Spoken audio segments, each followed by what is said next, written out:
fraquinha. Uou.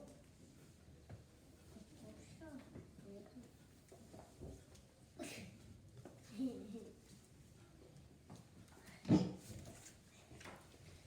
E por o caminho encontrou com um lobo. E o lobo disse-lhe: Abuinha, vou-te papar. E a abuinha disse: Não me comas, lobo, que estou muito fraquinha. Voy a botar a miente cando vuelva a ser máis gorda. O lobo quedou pensando e díxolle: Pois vai, que aquí te espero.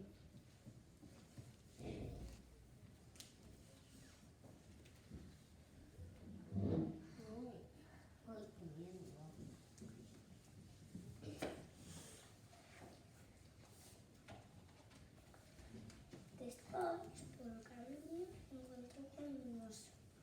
E o oso díxolle: Abuinha, vou-te papar. E a abuinha dixo: Non me comas, lobo. Digo, oso, que estou moi fraquiña. Voy a botar a miña neta e cando volva estaré máis gorda. O lobo quedou pensando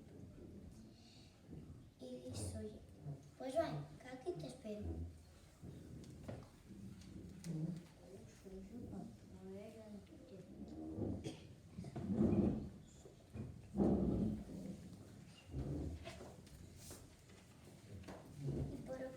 E a abuela seguiu andando, morta de medo. Morta de medo, seguiu andando.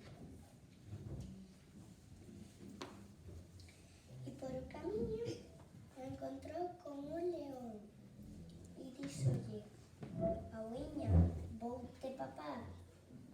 Non me comas, león, que estou moi fraquiña.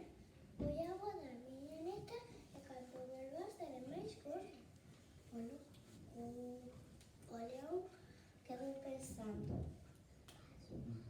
e dixo: Pois vai,